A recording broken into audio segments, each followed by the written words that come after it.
What's up, guys? It's KB. Make sure you subscribe to the Underground Sports Philadelphia YouTube channel. Click the bell icon down below so you don't miss a single video from us. And thanks for tuning in to another video from Underground Sports Philadelphia. Now let's get into it. Philadelphia, baby, you're going to love it. Best sports fans in the world. Actually, the worst, but that's what makes them the best. What's going on, OTB Nation? Welcome into episode number 236 of the allegedly award-nominated, still ranked number 9, we think, Lacrosse podcast on the Coach Shrek rankings chart, and of course viewable on YouTube. Outside the Box podcast, part of the Underground Sports Philadelphia podcast network. It's KB and Deej coming at you from Underground Studios. Got a very fun show for you guys this week. We're going to dive into recapping the final week of the PLL regular season, talk about this playoff bracket, and all that good stuff that comes with that. And we have an exclusive interview on the show this week with newly signed, finally official, newest member of the Philadelphia Wings, Joe Resetarits, joined the show. Thank you to Katie Kitstaff and the Philadelphia Wings organization for helping set everything up. We have a nice little 30-minute interview, myself and Joe Resetarits, bringing down everything that went into his free agency decision, why Philly, why he's wanted to be in Philly for a very long time, and what he's going to do to make sure the Philadelphia Wings are hoisting a trophy during his tenure in a Wings uniform. And then we're going to also continue to just talk about the madness that is NLL Free Agency, because it's been insane to say the least. But before we get started, make sure you're following us on the socials, on Twitter and Instagram at OTBLaxPod. Follow DJ on Twitter at SCS_NextGreat. Follow me at KBIZZL311. Check out the website, undergroundsportsphiladelphia.com, for all of our written content. Subscribe to the podcast feed, Apple Podcasts, Spotify, wherever you get your podcasts. We are there. You can subscribe there. But if you're listening on Apple or Spotify, leave a 5-star rating or review. Goes a long way. Helps more people find the show. Helps us get on those charts, cook the numbies, and get more people interested in listening to the best goddamn lacrosse podcast, maybe all bias included, on the planet. And, of course, subscribe to the Underground Sports Philadelphia YouTube channel. If you're a viewer of Streamer Season, I just put a challenge out on the episode we recorded with myself and Dylan Mazzola. If we get to 1,000 subscribers on the YouTube channel, I will be watching Season 1 of Game of Thrones. Why is that of significance? Well, I've never watched Game of Thrones in my life. I just started watching House of the Dragon, which is the new prequel series. But never watched Game of Thrones. So if we get to 1,000 subscribers, I'll be watching Game of Thrones. Dylan already said he'd let me know the episodes that I need to set up, a camera for and react live to. I'll live tweet everything. Dylan, when we get to 1,000 subscribers, is going to cosplay as whatever the YouTube comment section suggests of a show that he and I have watched. So I think in the next couple weeks, Deej, we'll think of an OTB 1K gauntlet challenge for the people, and we'll be doing that on all of our shows. So subscribe to the YouTube channel, smash that like button, ring the bell icon so you don't miss a single episode of OTB or any of the Underground Sports Philadelphia shows that we put up on YouTube, and comment down below your thoughts on NLL Free Agency, your thoughts from the Resetarits interview on this episode, and your thoughts on the PLL playoffs. Shout out to the sponsors who make this show happen. Tomahawk Shades, guys, it's still summertime, fine. You got to wear those Tomahawk Shades when you're outside, and when you're watching the PLL playoffs go down, you got to have the blue light glasses on as well. Go to tomahawkshades.com and use code USP for 25% off your order at tomahawkshades.com. Kenwood Beer, they just put out a photo of something that's coming soon. Might be the most beautiful hat I've ever seen. Kenwood rope hats on the way. You guys know how DJ and I love our rope hats. DJ loves himself a nice cold Kenny when he's in town. You guys can go to kenwoodbeer.com and use that Kenny tracker to see who's got Kenwood beer on tap in the Philadelphia area. You got to be 21 or older to do so. And, of course, please drink responsibly. And our homies over at Bino. Go to binoboard.com. Check out that Gila Monster board, the Ultraviolet board. Get a custom board like DJ's getting for his birthday. Go to BinoBoard.com. Use code BinoUSP. It's like paper football meets foosball, and you've got Bino, and you can use our code BinoUSP for 10% off your order at BinoBoard.com. What's going on, Deej? Dude, I'm excited for that Kenwood hat. I mean, fits in perfectly with this color scheme. I can be rocking the Kalamazoo Kennys everywhere I'm going. Super excited for that. For everyone at home, it's like Chargers powder blue, Yeah. which is Kenwood blue. And it's going to be so amazing. I have so much to wear with that. So dope. From hoodies to shirts, shorts, shoes, just everything. I'm excited for that. Last week was amazing to watch. And this little break, I'm actually pretty excited for it. I'm feeling a lot better earlier this week. Allergies were kicking my ass, man. It was terrible. Yesterday I was allergy medicine high all day. Like, I think you sent me a Snapchat. I was like, can you get like? I think I said, can you wake up drunk from NyQuil? Yes. Because I swear my brain, like, the only thing it could put together were the words NyQuil. Like, I was so just, like, out of it all day. That's hilarious. But, yeah, feeling a lot better now and ready to roll into playoffs, man. Back on the road in a couple weeks. Playoffs are here. Next week, we'll be returning to the scene of the crimes, if you will. Yeah. There's another 1K thing. If we get the 1K, I'll post the vlog from my Boston misery. Which we'll have another vlog for Boston for sure. We're going to vlog the entire playoffs. Fully committed to it because our Boston trip is going to be a doozy. Because I have to call a football game that night, and then we have to leave from said football game to go to Massachusetts.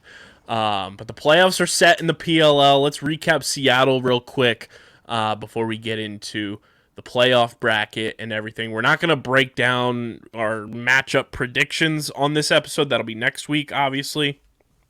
But the playoffs are set. Last week, Chrome beat Redwoods in an absolute thriller of a game, 13-12. Archers beat the Water Dogs 16-12. Whipsnakes beat Cannons 11-9 to eliminate Cannons from postseason contention. And Atlas pull out a 1-goal win once again, beating Chaos 10-9. Very hilarious press conferences this weekend, I must say.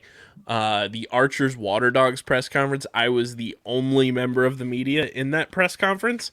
Coach Bates walked into the press room, looked at the computer, saw it was just me, and promptly asked, because Joe Keegan had tweeted earlier in the day that he was at a wedding, so he was not around, and Coach Bates asked if Keegs was still on the dance floor. To which I responded, yeah, I think he's hitting the cha-cha slide right about now. And then he said, dear God, I don't need a visual of that painted in my head. Also got props from Trevor Baptiste on the Underground Studio setup, which was pretty sick, in front of a full media room, which was very hilarious as well. Very Trevor Baptiste-like. But overall, I think Seattle performed as a tour stop. I think they did really well. Shout out to Drew Snyder as well, in attendance, obviously for a number of reasons, being the face of Seattle lacrosse, if you will. I mean, it was like a playoff preview weekend for the most part. Most of the playoff spots were set. We still had one on the line, and both of those teams were playing on Sunday. And I think it was just an overall perfect bow on the PLL regular season. That was Seattle in Week 11, Deej.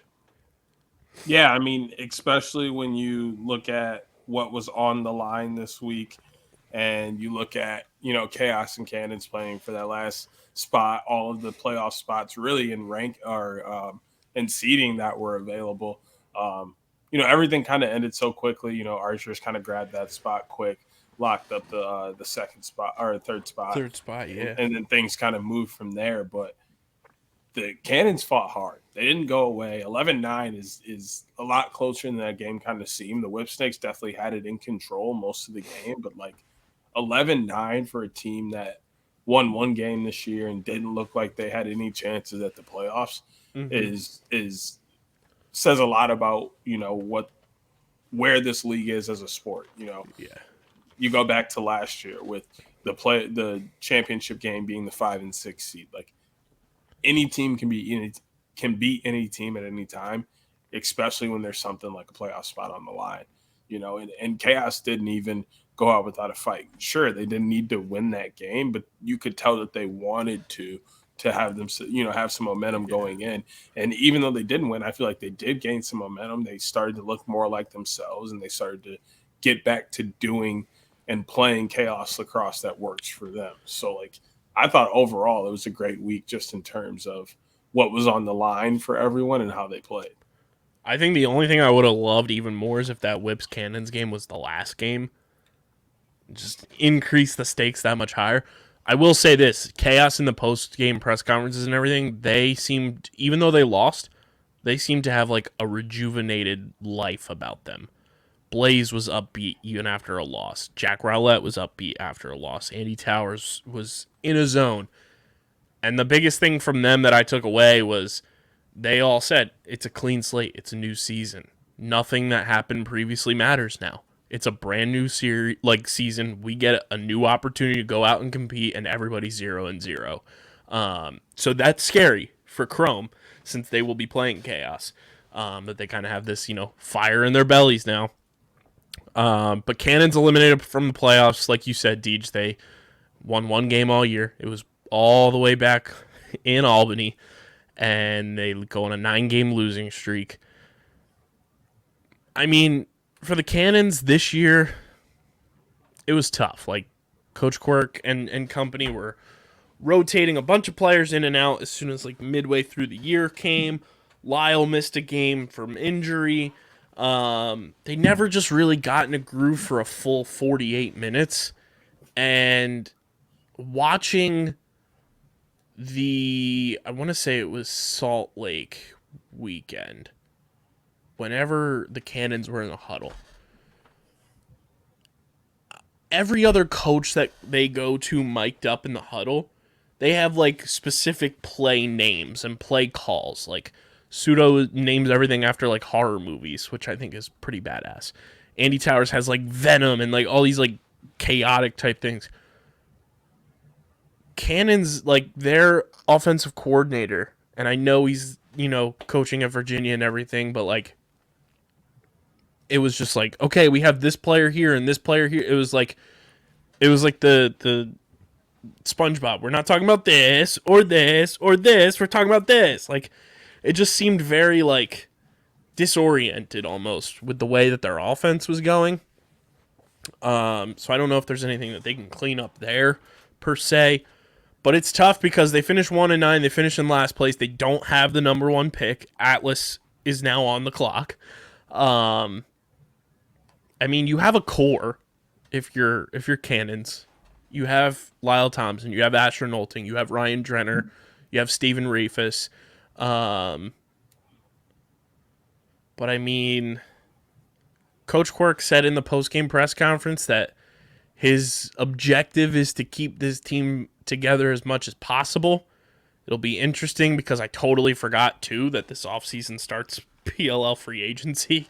So this offseason is going to be ridiculous. Especially because Nick Morocco is a free agent. So that's something to keep an eye on for sure. Not that it's entirely bad, because Youngboy Curse played pretty well in that game against Whips. But I mean, looking at this Cannons roster, obviously Brody Merrill said he's got to have conversations with his wife about everything. He is coming back for the Seal, so we'll see if he comes back for the Cannons next year.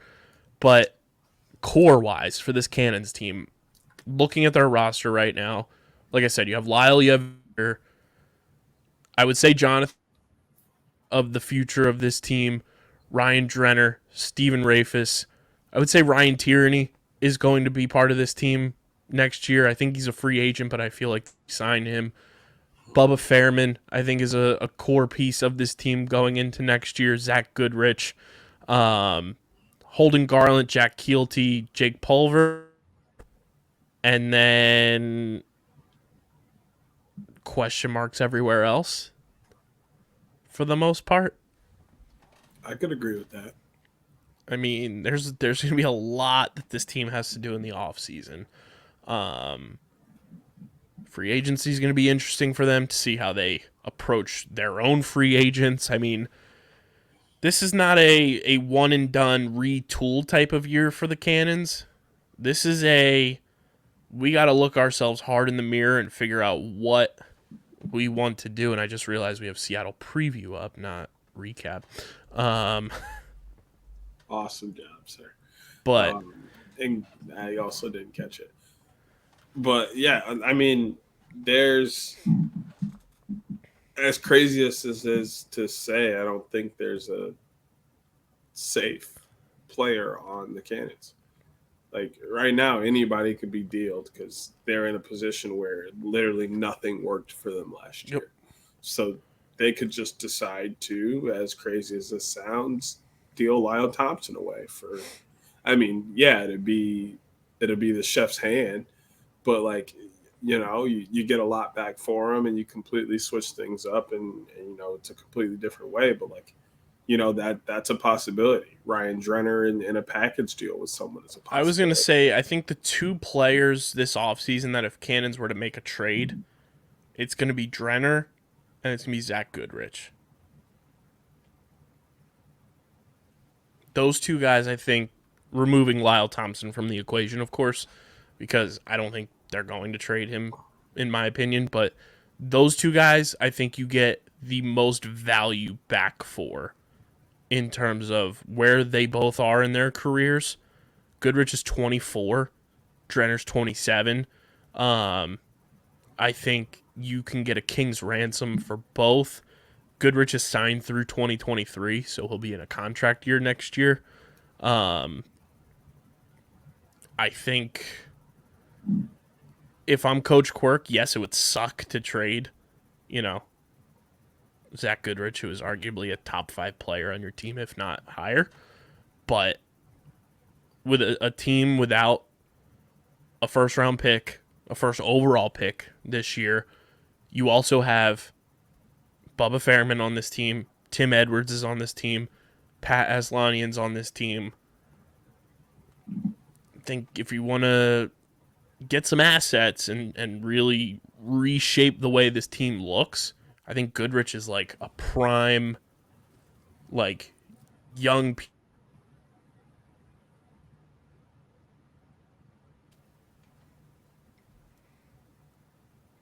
Yeah, I mean, that's just, it's tough because like he's young, but he's also like the leader of that unit, you know, and he's got like the most experience out of that unit. Like having someone who has that experience and knows how to lead that unit is important. I mean, you can look across and like, you know, Archers have Mark McNeil, Chrome has Will Haas, the Woods have, you know, they're really just an experienced group as a whole. You know, as you know, Whips have Jake Bernhardt. Like as you look across, there are older, experienced guys who kind of lead that short stick D mid unit, and unless that unit is strong, you're not going to do well. And trading Zach Goodrich kind of takes that away. But like you mentioned, and you know, they have so many pieces, and Jonathan Donville could possibly go two ways if you need him to. Like they don't necessarily need Zach Goodrich, and what you can get back for him in terms of what you lose, in my opinion, is better than trading Drenner and what you possibly lose there. Like Drenner's just too big offensively for the Cannons, in my opinion, for them to think about trading him now. I mean, I agree it would suck for them to lose Drenner, but I think those are the two pieces that to recuperate like assets, air quotes for the people just listening. Those are the two. I don't know what Drenner's contract is either. Let me look here. So Drenner's also signed through 2023, so he'd be in a contract year as well. You just don't really get anything else out of the midfield. if you trade away Drenner, unless you're getting something back, And if it's draft picks, like, you just go and replace that with a young midfielder. I mean, right now on their roster on the PLL website, midfield-wise, they have Chris Aslanian, Jonathan Donville, Drenner, Jake Fricaro, who, like, miraculously disappeared after, like, 3 weeks this year somehow. Great trade there. Stephen Rafus, and then Ryan Tierney. Which Tierney, I think, is a free agent, if I'm not mistaken. But I feel like he's a prime, like, re-sign candidate for how well he fit their system. They got a lot of questions, though, going into the offseason. tons. And it's a good thing they have a fresh start, an early start on the offseason because of all the questions they have. Yeah, Tierney's a free agent, so they'd have to re-sign him. Wouldn't shock me if they do. It's going to be interesting where Nick Morocco ends up, though. Free agent, been with Quirk for quite some time, but they gave Curse the nod for that final game. I saw a few people say that Morocco maybe gets scooped up by the Woods.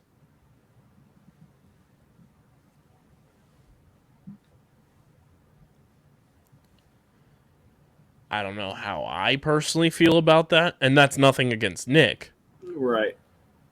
It's just, one, I like the way Jack Kelly's been playing. Yes. Two, let me look at the Redwoods roster just to have a clear understanding of both goalies' contracts. Two, he's just not there. Timmy is signed through 2023. And I think Jack Kelly's signed through this year. So Jack Kelly will also be a free agent at the end of this year.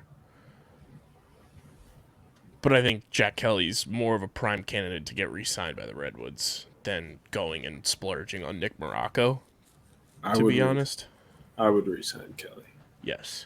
So that's where I stand on that. And if he decided to hang the chips or hang the cleats, I'd shoot my chips at. I mean, you know who I'd shoot my chips at first. I already know. I'm heading up Matty DeLuca first. If he wants to come throw on a green jersey, then he absolutely can. Oh, man. I do have to say this. I tweeted it as well. I just want to thank Coach Quirk, Lyle, Zach Goodrich, Ryan Drenner, Asher Nolting, Brody Merrill, every Cannons player that came through for press conferences this year. Coach Quirk and Drenner are obviously friends of our show. Just even in such a difficult year for them in terms of just like lack of wins and lack of team success, they always showed up. They always came through. For the press conference, they never half-assed it.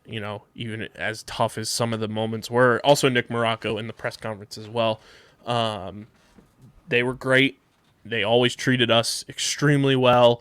And I mean, I want nothing more than the Cannons to bounce back next year and have success, make the playoffs. Like, it's a likable team.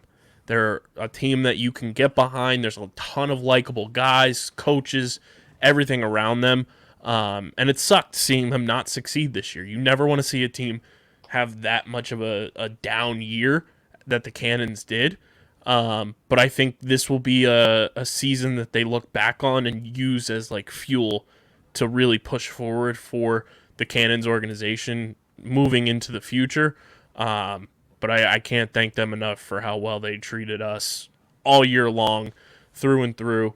And who knows, Coach Quirk will probably be on this podcast in the off season again, so stay tuned for that. But can't thank them enough. Always great, and can't wait for next year with them.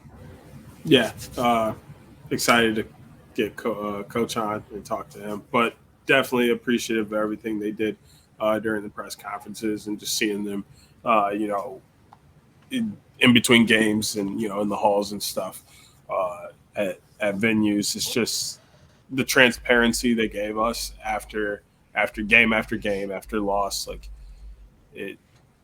it's interesting, you know, especially being a coach. And there are so many times I would go and hang out with friends after coaching and, like, you know, putting on and leaving my emotions at the game was hard.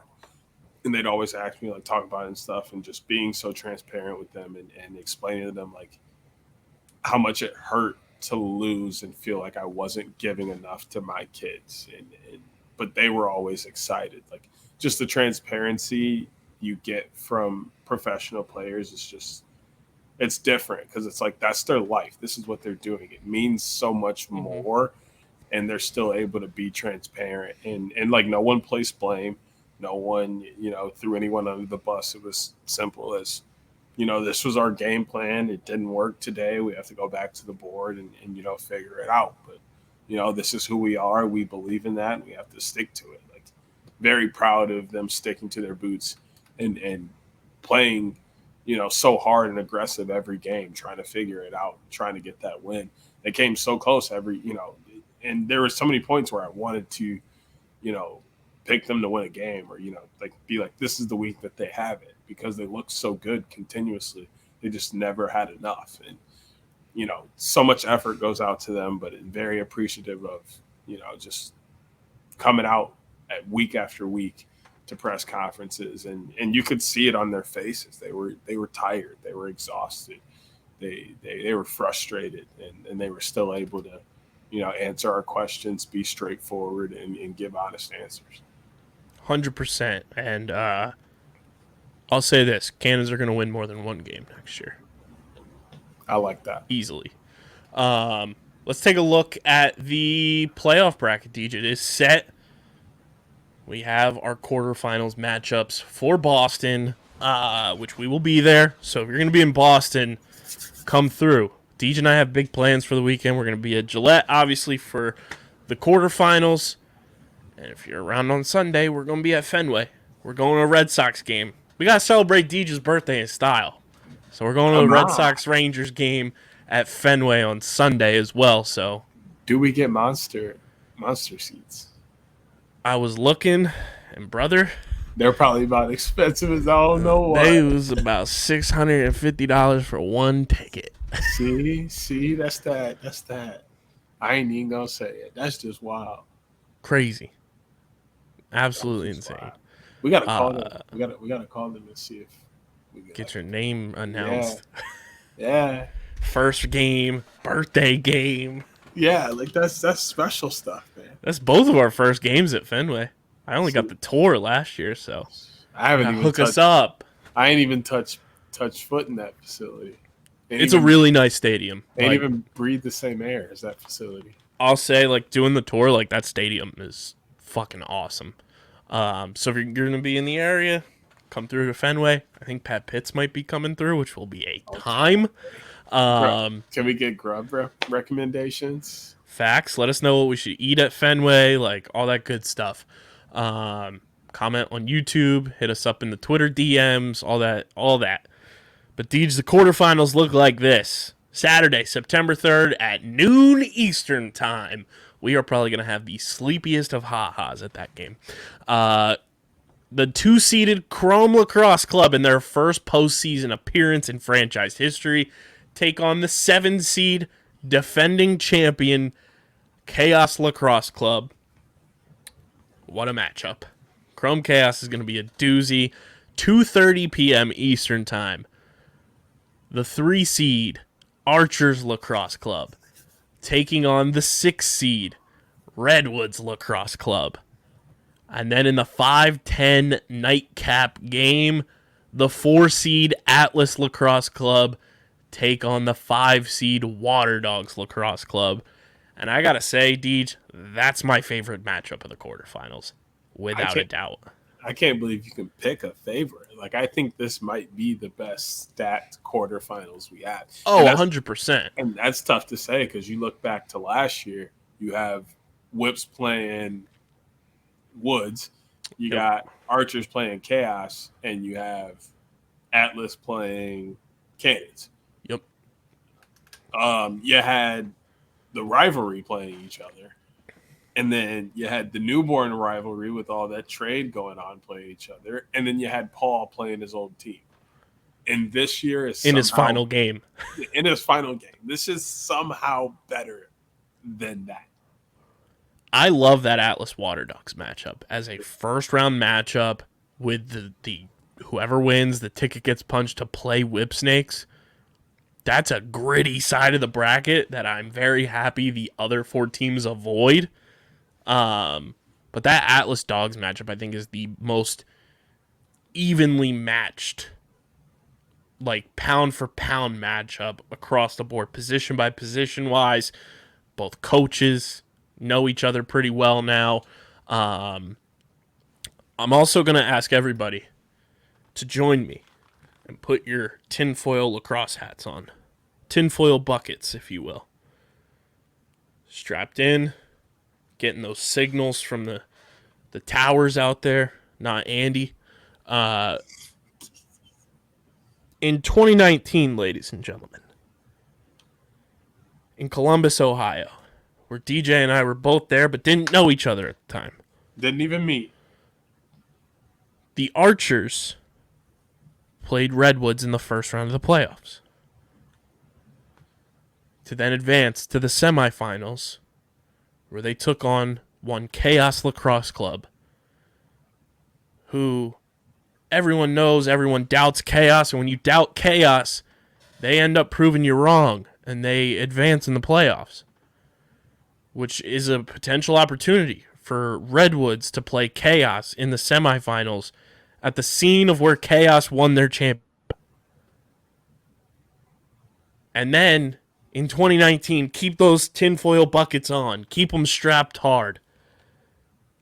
Redwoods, in 2019, in the semifinals, defeated Chaos Lacrosse Club to punch a ticket to Philadelphia, Pennsylvania, and play in the first PLL championship game,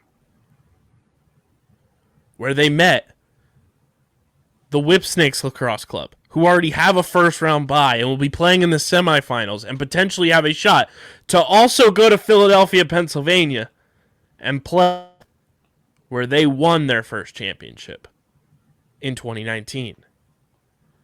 There's a legit chance we get that to unfold in 2022. Hey, I mean, when they announced that Philly was going to be a championship spot, I said it right then and there. That Woods Whips championship game, Woods win. I said it. And then this unfolds. Look at last year's playoff. You had the 2 seed beating the 7, the 6 beating the 3, the 5 beating the 4, the 1 playing the 5. I wouldn't mind the 5 beating the 1 this year. Pretty nice. And the 6 beating the 3, because this year's 6 is undefeated against this year's 5. So all I'm saying is it looks good for the Woods to win the championship. But I mean, looking at, the rest of the matchups, like starting with that 2 and 7, like I like that game so much because those are the 2 teams that have the most to prove.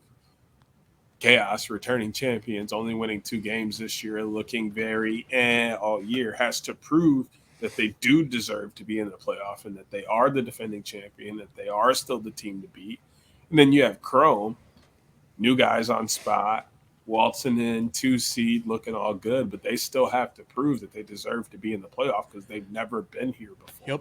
Sure, you're the 2 seed, but you still have to prove you know how to play when it really matters. Like, that game is going to have so many fireworks.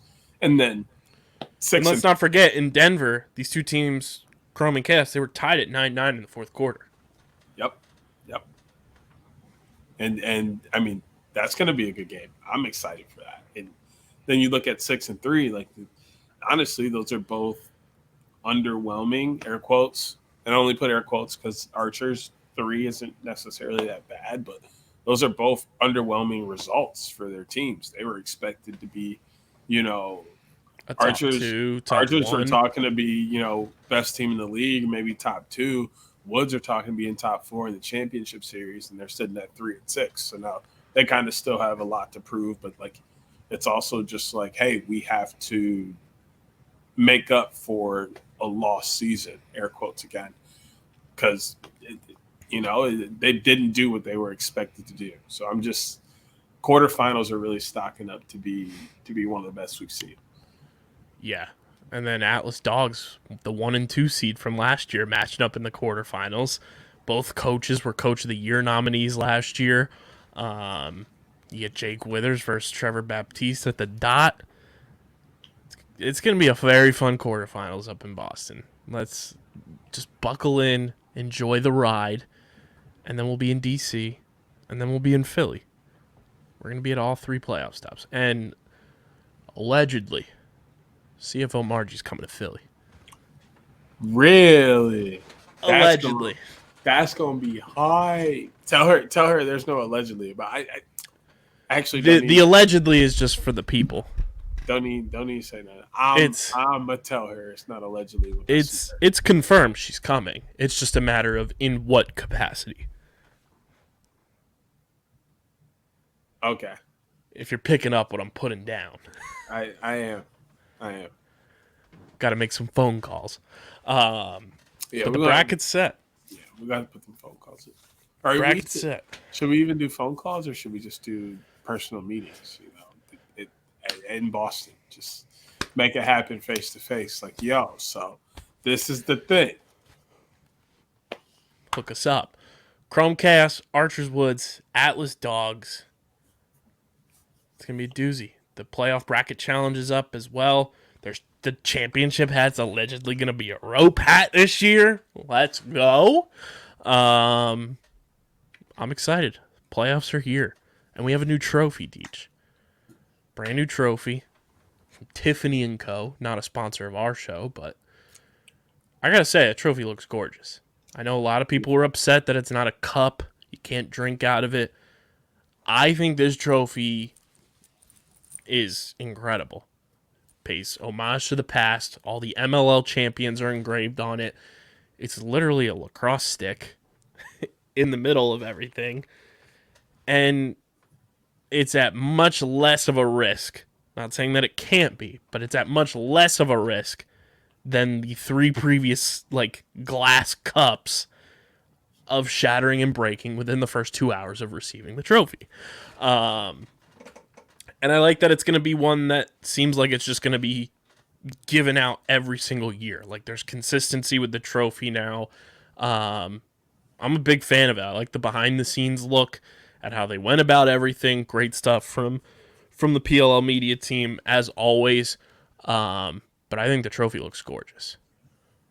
Yeah, it's given a lot more Stanley Cup vibes, which is I like a lot more. Like, need that more traditional look, passing it along.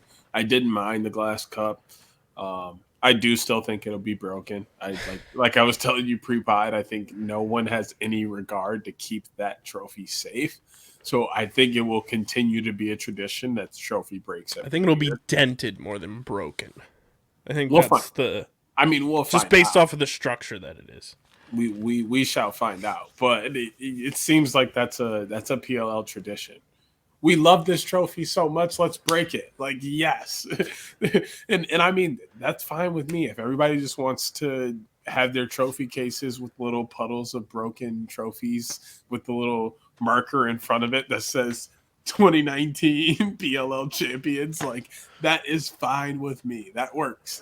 Whatever y'all want to do. But yeah, I like the trophy a lot. I think the details are amazing. The video was awesome. And the traditional look is definitely going to be – it's one of those things that continues to cement the legacy of the league as becoming, I shouldn't say legit, but, becoming a more staple league in the country and the world is traditionality. And, having a trophy that is standard that people can remember is very important. 100% agree with you. Everybody knows the Lombardi, the Stanley, the Larry O'Brien, et cetera, et cetera. Like, World Series trophy. Yeah, like, everybody knows those trophies. PLL needs its own. Yep. And personally, I mean, it's a league sponsor, so of course, but don't know how I feel about it being the Cash App trophy. But but we'll see if that sticks. Also, the championship series is set. Top 4 teams getting in. That'll be in February, which I hope we find out a location for that soon, and if we're able to go, if it's feasible, that'd be great. But it'll be Whips, Chrome, Archers, and Atlas in the championship series. We'll see how that all plays out, how that kind of intertwines with the NLL season. Maybe they'll work symbiotically, and we'll have like an NLL All-Star break this year. Have an All-Star game where the PLL guys who play in the NLL can go play in the championship series, and then we have an NLL All-Star game for the first time since we started covering the league. Bring it back, please. But speaking of the NLL guys, we have our exclusive interview with new Philadelphia Wings free agent signing Joe Resetarits coming up for you. So sit tight and enjoy Buffalo Joe, now renamed Philly Joe. All right, ladies and gentlemen, it is with great honor and excitement that we bring you an exclusive interview with new member of the Philadelphia Wings. Joe Resetarits joins us here on the Outside the Box podcast. Joe, first things first, welcome to Philly, and we're stoked to have you on the show. I texted my co-host yesterday when I told him you'd be coming on, and he was texting me in all caps about like 17 different messages about how stoked he was. You're like a mainstay fixture of us talking about you on the show as one of our guys, and now we got you, so welcome to the show, and welcome to Philly, man. Yeah. Hey, thanks for having me on. And, words can't describe how excited I am to be here. And, this is a place I wanted to be. And, once, I heard there was interest, it was a no-brainer, to make a decision to come to Philly. So we were talking before we started recording and everything, your first time kind of hitting that free agent market. Just take me through what that experience is like, because obviously in the major 4 sports, free agency is like what everybody tunes into, and I explain to people who may not be tapped into the NLL, like a player or somebody who covers the league, it's almost as exhilarating and, up to the second as like NBA free agency. So what was the experience like from a player perspective of your free agency period? It was very overwhelming, to be honest. This is something, like you can say, it was brand new to me. And I, decided like I'm not going to pass up this opportunity. And it was fun. It was a lot of fun, just to experience it. And obviously a lot of stress, with teams calling, and obviously moving from a team, you got a lot of buddies on, and it was very overwhelming that way. But at the end of the day, I had enjoyed it. It was pretty cool to experience it finally. But yeah, it was a moment I'll never forget. So obviously coming from, New England / Albany last year with their first year in Albany, you have that connection with Paul Day, having been around him for a big portion of your professional career. What else enticed you about Philadelphia and wanting to come here outside of your relationship with Paul, which we'll get into as well? But what about the Philadelphia Wings organization really, hit home that you wanted to be here? I have a lot of buddies that I've played with over the years playing that are here. There's a ton of guys. Ian Lord, I played with Matt Rambo, Blaze Reardon, Corey Vitarelli. All they would talk about is how great, this organization is and how great you're treated. And I just like, when I talk to Paulie, the direction, the team's going in.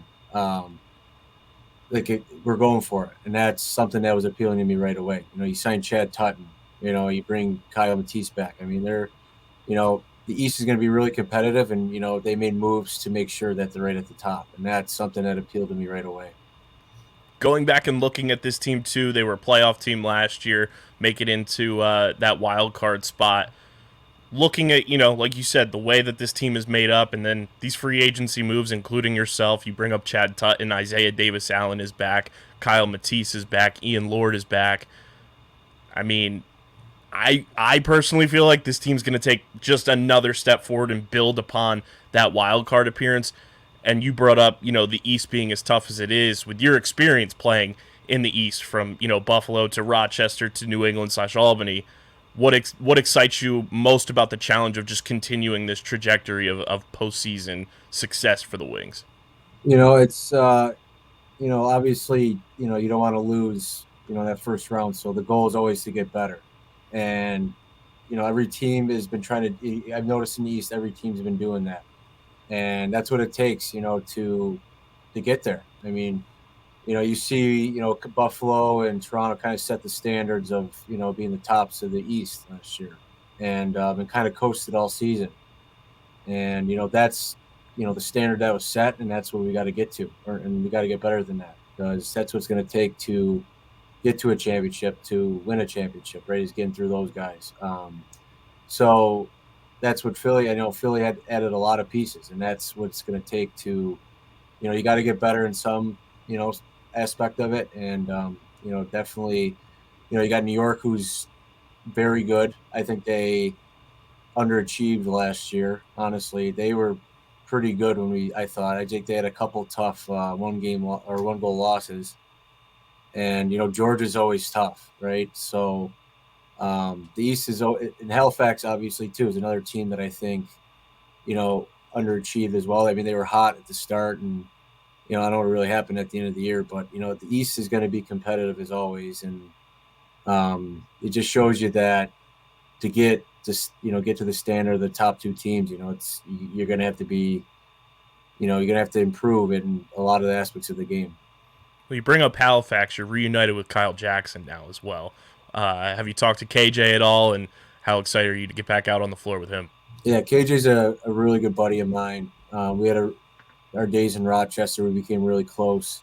And, and as him as a player, I mean, not many guys have that athleticism that he has. You know what he can do on the floor. I mean, no one can stop him one-on-one. He's got a heck of a shot on him. And we also share the same birthday, There we which go. is pretty cool as well. So, but yeah, I'm thrilled to be back with KJ. He's a guy that brings a lot of energy, a lot of his athleticism and his skill. So, I mean, he's gonna, with a full season in Philadelphia, I think, he's gonna have a dynamite year.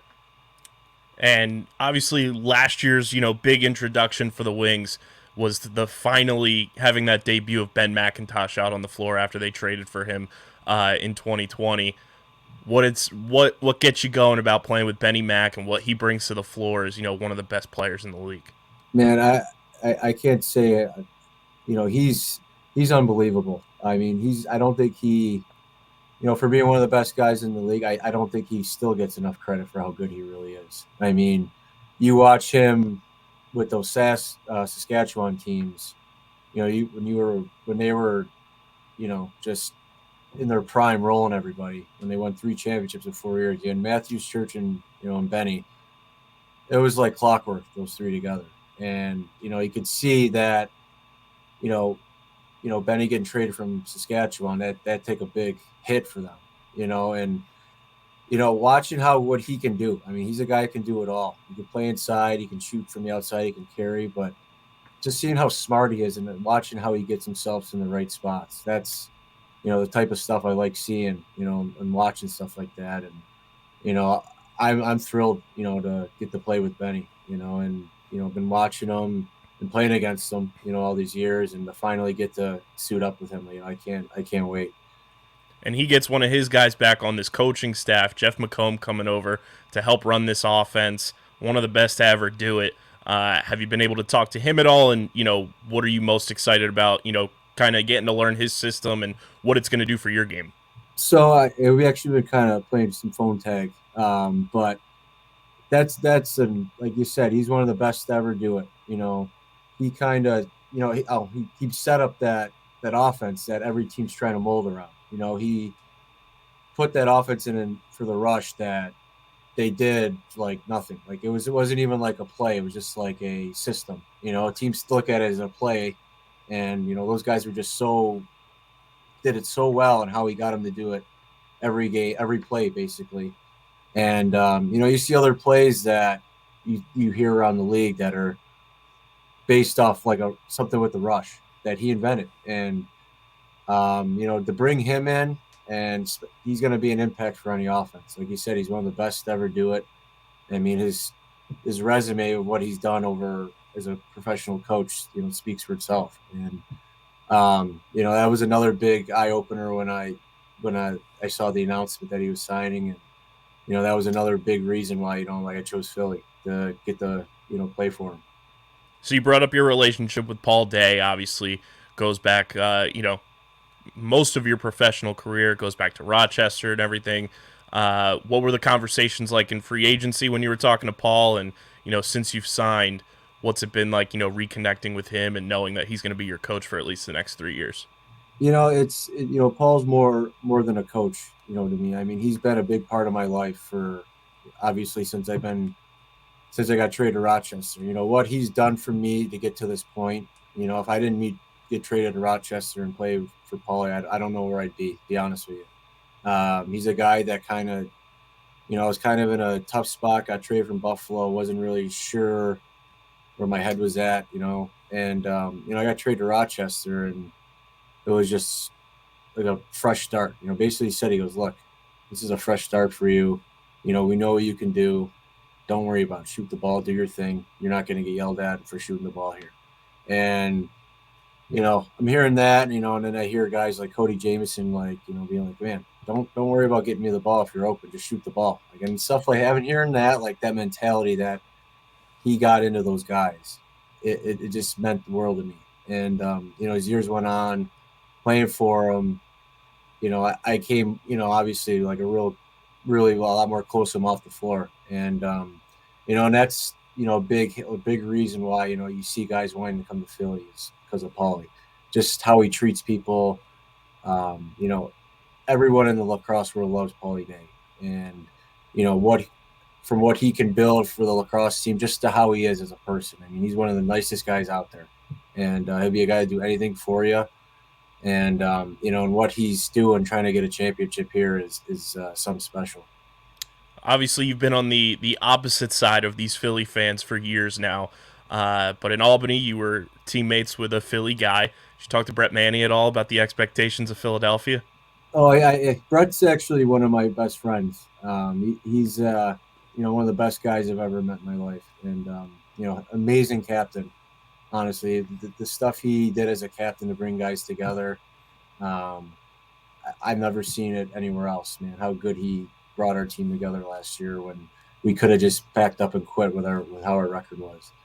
But yeah, I know he is. He's got that Philly mentality, an all-time prankster, always causing trouble with guys, but he does it all in good humor. And he said, he's like, man, obviously I want you here, but there's one city I want you to be in, it's Philly. Just because he's from here, and he's like, you're gonna love it here, man. He's like, it's really, he's like, this is one of the best sports franchises ever, or cities ever. So he said a lot of good things over, even when I was playing those times, that how great Philly was and how great of a city. And they love lacrosse. Like lacrosse is so big here, and you'll be a hit. So You brought up, Matt Rambo and Blaze Reardon earlier, and Trevor Baptiste on this team as well. To see those three guys as Americans playing box, yourself obviously from New York and everything, to see just the evolution of the league itself and seeing more Americans playing box lacrosse and seeing what it's done for those three guys in particular with their games. How exciting is it to have, three of the younger faces of the sport all in one city, and now they're your teammates? What's amazing about those three is, Blaze had, played a little bit of, he played box growing up. So, I mean, he understood it, but the fact that he could go from being the best goalie in the world, right, to being an elite player in the NLL, just shows you what a special talent he is. I mean, where else have you heard anything like that ever happen? But how he just grew, each year he just got better and better, as a player. And, him growing into a bigger role every year. It's special that, it's fun to see, because I've known Blaze for a very long time, both of us being Albany guys, upstate New York guys. It's awesome to see. And then, you see how unstoppable Matt Rambo is. And, him being maybe the best player in the world, being in both, how he just, dominated field, how he just came and, learn the game that quick, because that's not an easy thing to do. and how he just picked up his first year and kind of just he was kind of a bully out there. Kind of how he plays field, but like no one can stop him. And he's a guy that just again he keeps getting better and better. And then TB, I mean, what can you say about him? He's a really he came in. Everyone's like, oh, it's the best draw guy maybe ever, and what he's done, on the defensive end too. He pushes the ball in transition. Not being a faceoff guy might be the hardest position because they get their butts kicked every game. Those draws, those aren't. I don't know how those guys are get through the week, and for him to do that, be great to learn the game that quick on defense, and how good he is in transition. Those are three of the biggest names in field lacrosse, and seeing how much success they had in the indoor game now, and like you see guys like Schreiber who are just pick this up. That's appealing to guys. And, I think with more teams coming in the league, you're going to see a lot more of these bigger American names come in trying to give it a shot. And, for the future of Americans playing indoor, I think it's amazing. Those guys getting in because that'll promote it. You look at the World Games coming up, we're right there, but it's like we're missing, a couple pieces, we to compete with Canada, we're right there with Iroquois, but adding those guys in, as bigger names to learn it, that's going to help draw, more kids to the game. And, they've done an amazing job, doing that, those three. And, you're coming from Albany. Obviously, Joe Nardello was there, another guy who has picked up the box game incredibly quick. And to see what he and Trevor and, Jake Withers and Halifax are able to do with, the face-off game in the box version of lacrosse, it's almost like they've kind of revolutionized that portion of the box game where it's kind of important now to have a very high quality face-off man who, like you said, can either drop back and play defense or, like Trevor and Joe, can go down the floor and score as soon as they get possession. To have, that in your guys' back pocket and to know you have Trevor Baptiste on this team, I feel like it's such a huge advantage having been here since Trevor's rookie year, watching what he's been able to do to kind of help revolutionize what being a face-off athlete truly is, not only, in the field game where he dominates, but also now in the box game where he's been in the league since 2018 and he's already broken records left and right. I think it's incredible what he's been able to do, and then it's kind of shown the league like, hey, you need to go get a guy. Yeah.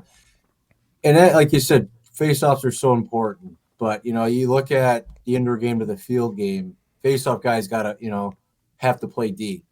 And, it's kind of, you can't really designate that spot just to a draw guy, just because there's, you need that extra body playing defense because, defense takes a lot out of you. And that just shows you, Withers, he's Canadian, played box his whole life, but to see TB and Nards, how they picked up the game playing defense and just understanding the game as quick as they did, shows you just a testament how special players they really are. Because that's not an easy thing to do, just to, you play field your whole life and then get into whole new rules, learning, you strictly just take draws, in field, and then now you're playing defense, in indoor. And that's a lot rougher than, a field lacrosse defense. So, you got to be aware at all times, guys blowing you up from behind with picks. You're getting slashed, you're getting fouled through. So it's not, you got to be aware at all times. It's a lot faster. So the fact that, those two picked it up as fast as they did, like basically right away, it just shows you how special these guys really are that are these Americans are coming in the league, because it's not easy just to pick up, the indoor game as it is. I mean, you might think it is, but there's a lot of stuff that goes into it, like with, being smart on the floor at certain things. And, they do it really well. And, they're only going to get better. 100%. And, for you, the Philly fans who may not know you as well, what got you into playing the box style of lacrosse? Being an American guy, I'm sure a lot of people are wondering, like, how's this guy, been tapped in with the box game for as long as he has and as successfully as he has? When did you feel like box lacrosse was, for you? So I took a different route more than you see these guys coming in after college. I grew up in Buffalo, New York, which is 20 minutes from the border. And I was fortunate enough that I could go across the border and play. And my parents got me and my brother playing. I started playing when I was 3, box. I think I started playing field, I was like 7. But I was playing that. I've been playing box my whole life. So I had that. I was fortunate enough to make that trip up.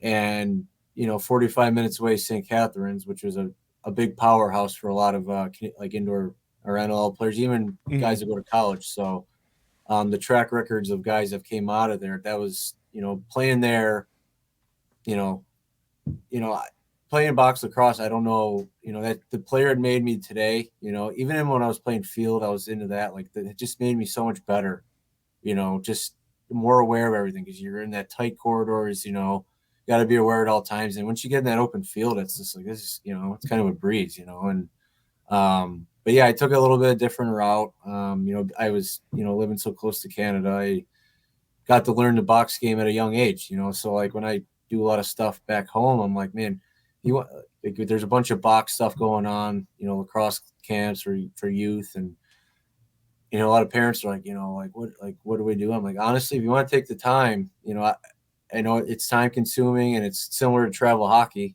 but I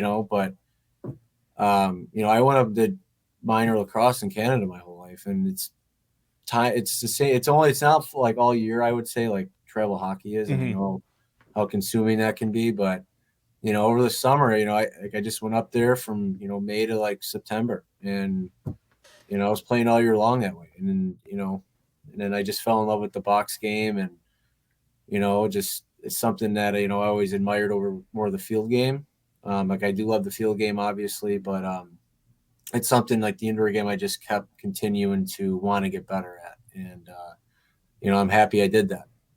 100%. And I got to ask too, a new commissioner coming in, going into this year. What excites you about kind of this next chapter for the league and new leadership going in with Brett Frood? I think it's huge. We got a guy with a full lacrosse background who knows the players, who knows what's going on in our our sport, and you see how quick he's making improvements to what's going on. And obviously Sakevich did a great job expanding the league and all that. Like he did a great job. He stuck to his word. He got the league expanded, and he did a great job with that. But obviously him coming in and being a lacrosse guy who knows all the players, who knows how this game really is. And, you hear how great he's been, over in NASCAR and all that stuff. So it's a great pickup for the league going in the direction we're going in.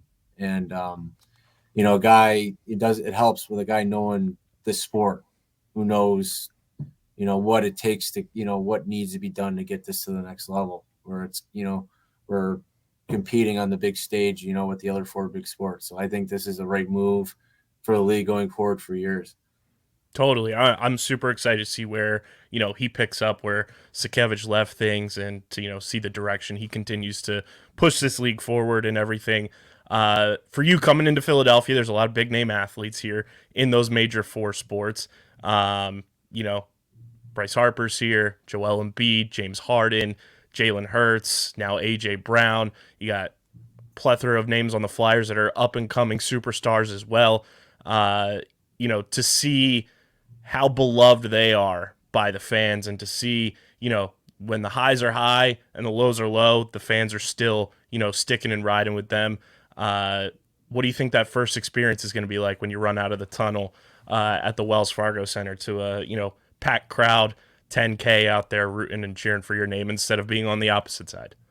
It's going to feel a lot better, I'll tell you that. Every time we go to Philly, it's they don't welcome you in too good when you're on the opposite team. But Philly's always a city I love. I was my favorite city always to come to play in. Just because it's such a beautiful, nice city. Everyone says great things about it, and being on the good side now, and and I've always known over just from over time hearing how passionate Philly sports fans are, and like you said, it's what it's all about, man. You high or low, you're still there for the team, and that's what true fans are like.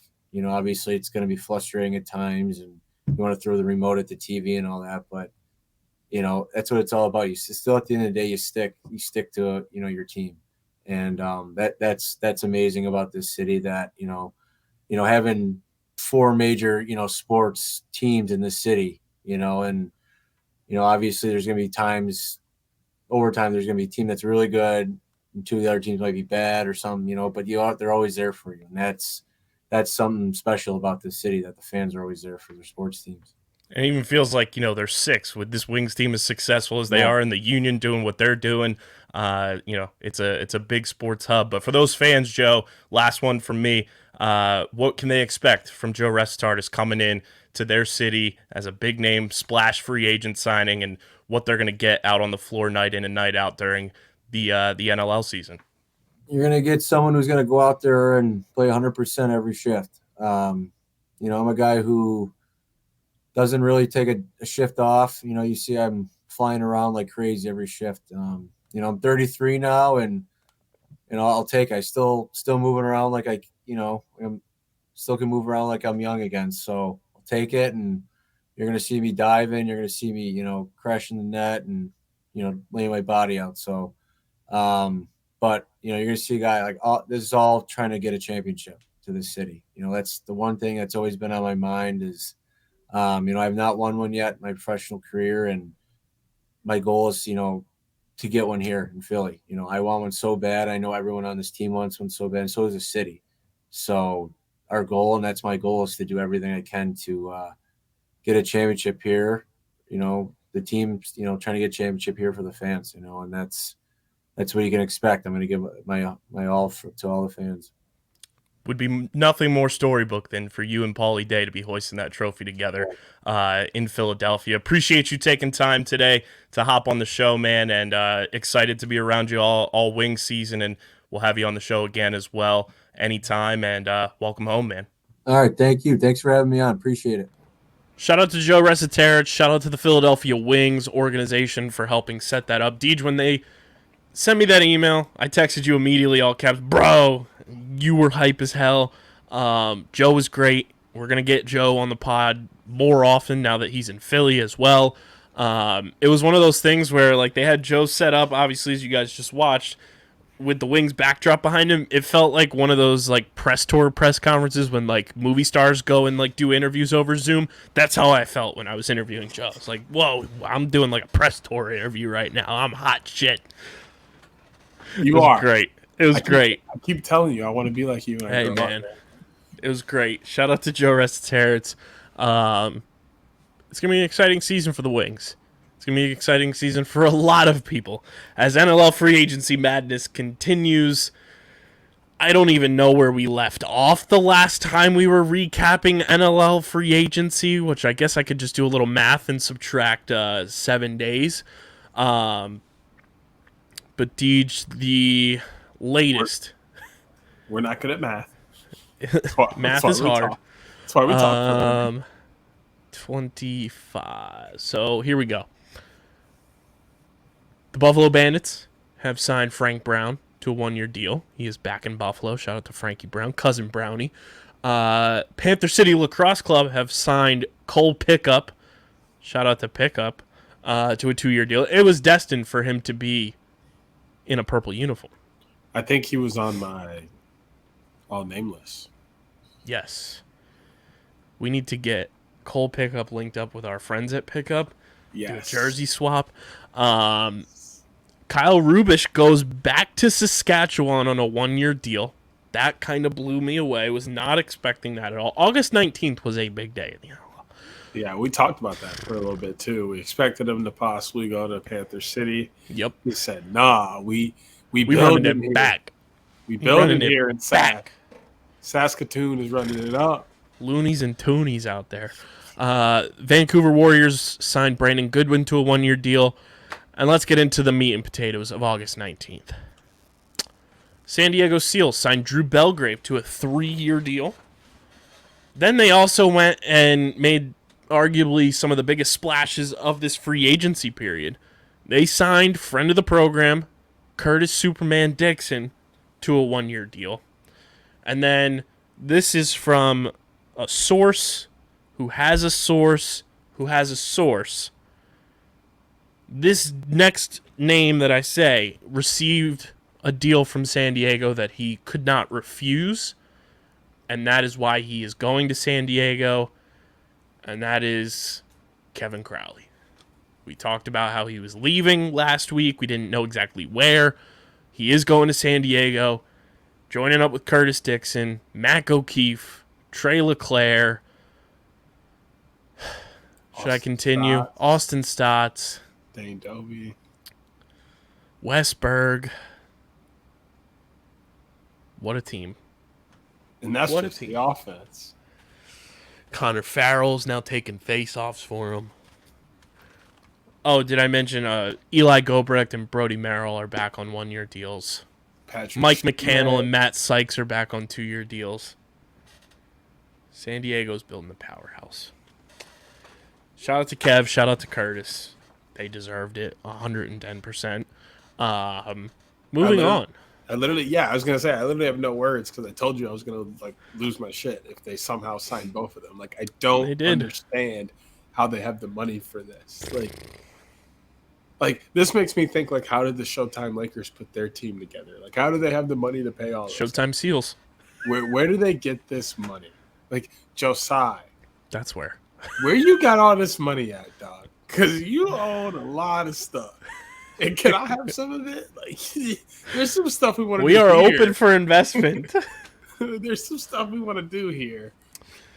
August 20th did not disappoint either. The Albany Firewolves got to work. They signed Tanner Thompson to a 2-year deal, Justin McKinney and Connor Kelly to 1-year deals. Keep that Connor Kelly signing in the back of your brains. Nick Miller going to Buffalo on a 2-year deal. The Calgary Roughnecks signed Dan Taylor to a 2-year deal and Justin Inacio to a 1-year deal. And I know I'm hard on Justin Inacio. I think this is a smart-ass move for him. I think he saw what Trevor Baptiste, Joe Nardella, Jake Withers do in the box game. And obviously Jake has been playing boxes his whole life being in Canada. But seeing them do what they've been able to do and how it translates to the field game, I think this is going to help Justin that much more. Landon Kells goes to the Vegas Desert Dogs on a 2-year deal, and we're not done. The former Saskatoon Rush captain Chris Corbeil is going to Toronto on a 3-year deal. What a massive signing by the Toronto Rock, getting Chris Corbeil to come to Toronto from Saskatchewan. The Albany Firewolves continue to do work. They signed one of your boys, Deej, to a 2-year deal. Travis Longboat back with Albany. The Calgary Roughnecks signed Hayden Dixon to a 3-year deal. Jackson Reed, Wes Whitlow, and Colin Hinton all signed 1-year deals with Halifax. And then I know Kevin Crowley left, and I was very uncertain about what was coming next for the Wings. But the captain is back. Kyle Matisse signs a 3-year deal to stay in Philadelphia, and my heart was soothed. Seeing Kyle back was everything I needed and then some. He's the heartbeat of that team. He's the glue of the locker room.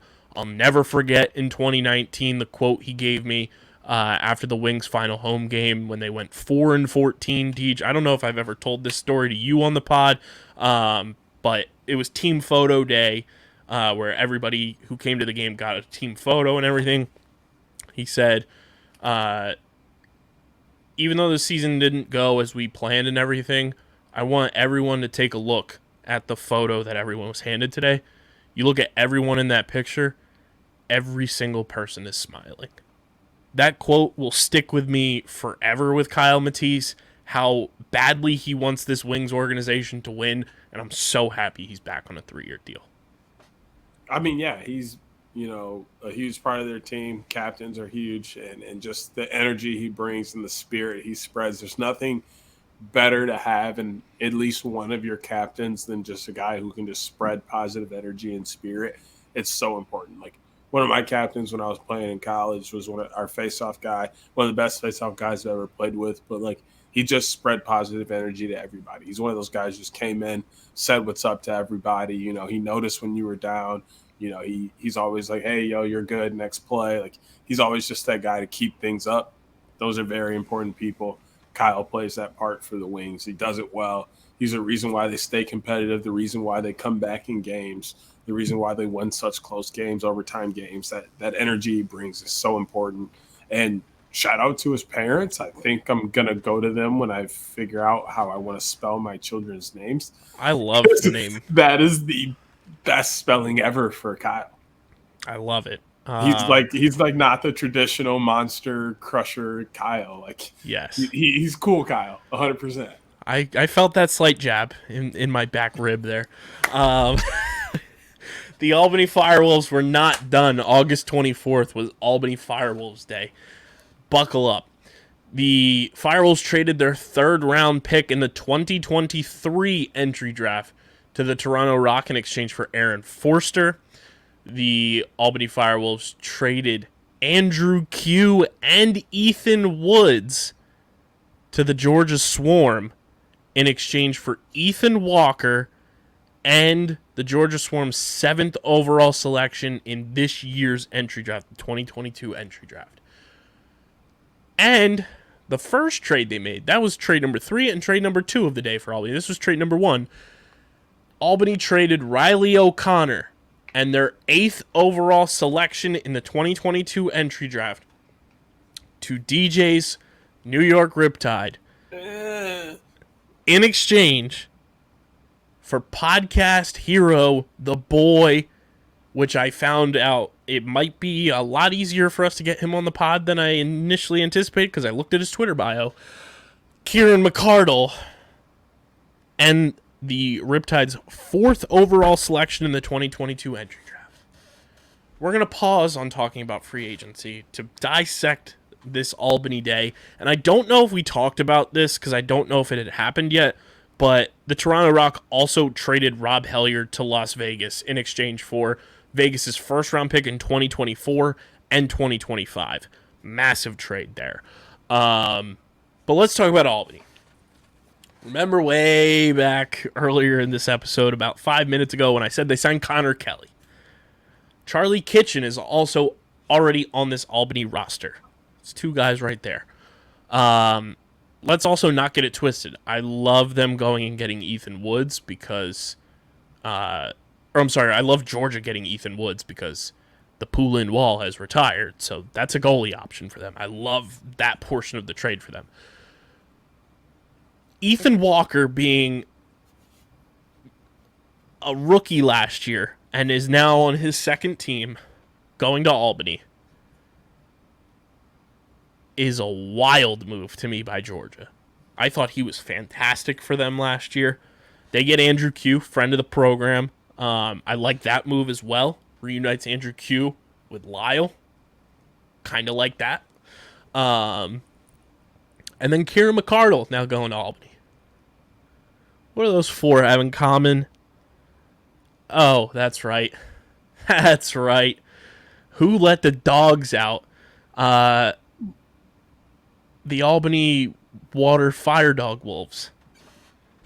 Albany's literally doing what Buffalo already has with Chaos and recreating it, just signing every member of the Water Dogs possible. And I fucking love it. We see how the camaraderie and the chemistry of the Chaotic Bandits works. Why not try and do it? I love what Albany is doing right now. Does this become a trend? Wouldn't surprise me. Would not surprise me. And I think it may become more of a trend when PLL settles down.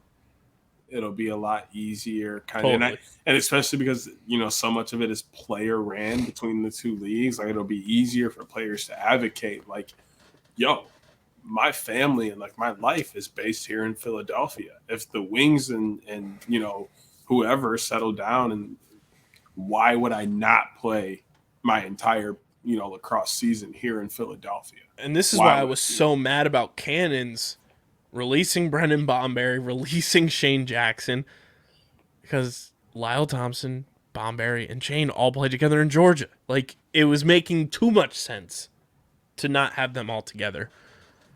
I love all 3 of these trades for Albany. yes, you're Q, who has been like a face of your team since you drafted him when you were the Black Wolves, but you're getting Ethan Wall, who is a certified dog. You're getting a 7th round draft pick or 7th overall pick in the first round. And the 4th. You get the 4th overall pick in exchange for the 8th pick with the Riley O'Connor, Kieran McCardle trade. The Riptide lose that trade, in my opinion, 100%. And this is no Riley O'Connor. He's a fucking menace of a player. I love his play style. I think him reuniting with Callum is huge because they played together in New England, if I'm not mistaken. So I like that for that aspect of things. But we saw how well Kieran played with Jeff Teat, with Callum Crawford last year. And Riley and Kieran had very similar NLL seasons. Riley only had 2 more points than spots in the draft. When you still have a number of holes on this team that you kind of have to fix and why you're moving back. This trade is very interesting to me. Obviously, I have a very good relationship with Rich Lisk, the VP of Lacrosse operations for the Riptide, so maybe I reach out to him, get him on the show, and have him explain this to us. But on paper, like, that just seemed like a massive trade win for Albany on all fronts, where I felt like the trade with Andrew Q and Ethan Woods for Ethan Walker and the 7th overall pick was both teams kind of won in that situation. The Kieran trade, and maybe it's just because we have our PLL glasses on right now and how well Kieran played in the PLL this year, and that we're massive Kieran McCardle stans, but he fit well with that Riptide team. He's the hometown guy. He teaches in Brooklyn. Like, that trade still has me scratching my head. In my opinion, I think it was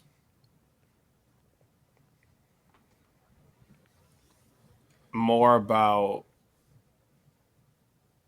the offense. As weird as that sounds, like I think Albany helped in this situation and kind of not necessarily forcing their hand, but kind of talking them into it. Like you mentioned, Riley O'Connor is a very similar player and had a very similar year to Kieran McCardle, so there's no real drop back there for the Riptide. You know, they're replacing with replacement. And then but I also think Riley O'Connor gives a little more time and space and room for Larson Sundown to kind of step into his role. And I think that's kind of where things change, or kind of the approach Albany took was, hey, your offense can take the next level if you slide O'Connor in over Kieran. Kieran's a bigger guy. He takes up more. He requires more. Let's take him off your hands. You take Riley O'Connor. Now you still get that same production. You have Teat doing his thing, Callum Crawford doing their thing on that side, but now Larson can step into a bigger role, and then you can use your draft picks and whatever else to fill in the other spots in your roster. And our team still gets better too, but that has nothing to do with you. You know, so there was a lot of I think Albany kind of manipulated the Riptide in this one in a little bit of a sense, but I think it still works out, in my opinion. But it all depends on how Larson Sundown plays. I think this just allows more space for him and other midfielders, Aaron Fox, for example, Connor Kieran. It allows for those guys to kind of step in and play a bigger role and step into a more of a spotlight there. And I'm just saying, for the Riptide, this is a massive put your shit on the table if you're picking up what I'm putting down, because Riley O'Connor was a senior in college in 2014. It's going to be 2022, 2023 next season. This is a massive, you think you can win now move, because you have Riley O'Connor, you have Callum Crawford, kind of in that latter stage of both of their careers. But you also have Jeff Teat, you have Larson Sundown, you have Connor Kiernan, you have Jake Fox, you have young guys on this team too. But to trade away Kieran McCardle, who was a fan favorite, a local guy, I saw a lot of complaints from Riptide Twitter underneath that trade tweet, to say the least. Very upset that they traded the local guy. Yeah. I love what Albany's doing here, though. I think they are piecing together a smart off-season plan. And that's not the end of free agency because we had moves all over the place today. Albany also signed Justin Scott, Zach Mason, don't know how to pronounce it. There's two S's, so that always puts my brain in a tizzy. And Patrick Cashchalk to 2-year agreements. Apologies on the name pronunciations, of course. The Bandits signed Greg Harnett and Kyle Buchanan, both to 1-year deals, and they put Harnett on the active roster. The Mammoths signed Chris Wardle to a 1-year deal and Josh Sullivan to a 2-year deal. Your New York Riptide DJ signed Scott Dominy to a 2-year deal. Panther City re-signed the boy Pat Foley to a 2-year deal, as well as James Whiteford, Josh Medeiros, and Cam Wengreniuk, I believe is how that's pronounced.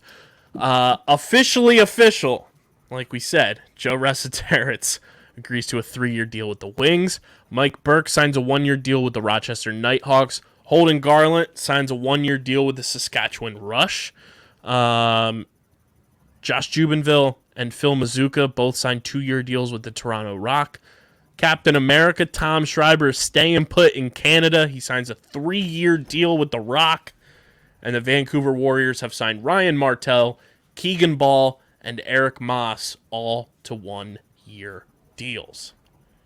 Free agency's been fucking wild. And I feel like we are still waiting on some big moves, whether it's trades, signings. Oh yeah, let's also not forget we officially got announced the 2022 NLL Draft will be taking place Saturday, September 10th, 2022, the Saturday before PLL semifinals. At least Deej is going to be in town. We'll be able to cover the draft together. The weird part about that draft, though, is You know what? Starts at 2 p.m. Eastern time. I don't know if we're going to be in town. I think we'll be in Baltimore. Potentially. And I don't even know when I'm flying in yet. I got to figure out what's going on with my announcing job. I'm supposed to call a soccer game that day. I might tell him I can't. I don't know. Either way. Yeah, we're still working out the semantics about the whole Baltimore thing, but we'll see. And we still got to figure out Baltimore. Yeah, and we still got to figure out what's going on with why they keep crossing each other. Yeah. Why can't we just get some synonymous love? Why couldn't the NLL draft be the Saturday after the championship game? That would have been nice. Like I'm not doing 25th. I'm not doing nothing but slamming drinks in my college parking lot for homecoming that Saturday. September 24th would have been a great draft day. Like awesome day.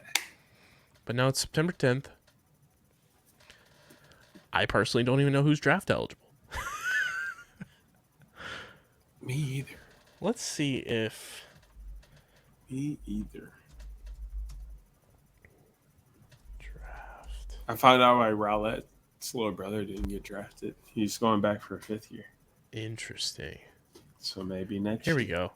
Shout out to swarmitup.com, by the way. They always have every draft prospect available to the nines. Let's see. You know who is available, Deej, in this draft? I like looking at who we know from the PLL and just names. Brett Dobson is available to be drafted. Let's see. Who else do we know from the PLL or just being retweeted onto our timelines? I don't know if this is Connor Kiernan's brother, but Brady Kiernan kind of looks like Connor a little bit. They have a very similar face. Oh, this guy has to get drafted by the Wings. Mark Yingling. This dude is a Philadelphia beer as a last name. Like Yingling. Not spelled like the beer, but That's what I thought it was That's spelled fucking fantastic. like. We'll also be doing our all-name team Oh, 1,000 that week for the draft. Colton Lidstone.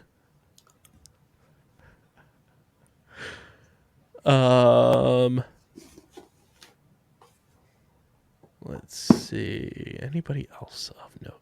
Mason Kaminga. What a fucking name. Jonathan? Related?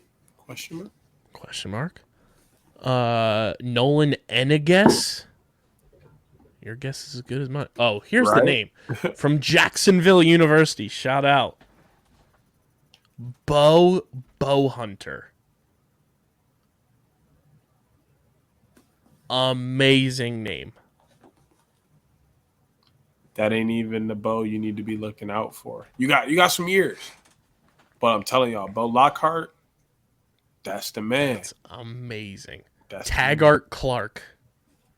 That's a I like that name too. Peyton Cormier. Oh, Peyton Cormier is filthy. He goes to Virginia. Just Plays for Mimico. he's a nasty lefty, big guy, knows how to use his body, has good hands because he's Canadian, so he's played box his whole life. These are just the guys that have declared so far, too. He's gonna get picked up pretty early, and he's gonna be a nice pickup. He reminds me a lot of Chris Kluche. Who was that? Digby? Was that his last name? Tyler Digby. Yeah. Yep. Same kind of Dane Doby. Just uses his body and muscles. Got Mark Matthews. Bo Hunter is going to be a force. He's a lefty forward. He's 6'2", 210. That's solid. That's a weapon. That's solid. What a name, too. Plays for Six Nations Chiefs, too. Somebody from Detroit Mercy. Oh, Mason Kaminga. Might have to pop out. Anybody else? Let's see.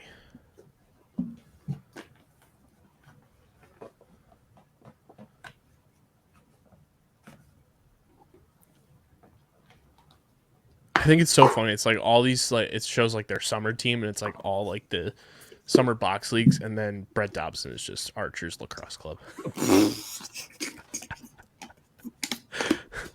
It's like, all right then, big guy. Big dog. Those are just the guys so far that have declared as well. I'm sure more guys will declare over the next couple of weeks. But we'll have NLL draft coverage like we did last year and have a whole lot of fun with it. So keep going, NLL Free Agency. Keep riding along. Shout out to Joe Resetarits again for hopping on the show. Make sure you guys are following us on the socials at OTBLaxPod, Twitter, Instagram. Follow Deej on Twitter at SCS_NextGreat. Follow me at KBIZZL311. Check out the website, undergroundsportsphiladelphia.com. Subscribe to the podcast feed, Apple Podcasts, Spotify, wherever the hell you get your podcasts. I don't care. Could be anywhere. But just subscribe and leave a 5-star rating and review on Apple, Spotify, because it really helps the show continue to grow. And subscribe to the Underground Sports Philadelphia YouTube channel. Subscribe. D just copying me. I feel like the Spider-Man meme. Smash the like button, ring the bell icon, comment down below your thoughts on the PLL playoffs, NLL Free Agency, and like I said, the 1K gauntlet will have something brought up over the next couple of weeks from OTB for the road to 1K. But subscribe to the YouTube channel. Really, really where we're trying to push some subscribers to help us continue to grow as a company. Shout out to the sponsors. Didn't Mac say he played goalie? Maybe. Do we get him to strap and do a shooting contest? Stephen McAvoy goalie challenge. With everyone from his high school. Oh my god. AKA Tom Schreiber, Will Manny. They all went to his high school. The Cavs. Oh, it'd be hilarious. Oh my god. Kieran McCardle. The man would just get roasted. Tomahawk Shades, Pickup, Kenwood Beer, Beano Board, all their info is linked with our promo codes and everything in the description on YouTube and in the show notes on audio. We'll be back next week talking about Boston quarterfinals, and then we'll be in Boston. So if you're going to be in Boston, like we said, pop out, show some love. Can't wait to see you guys.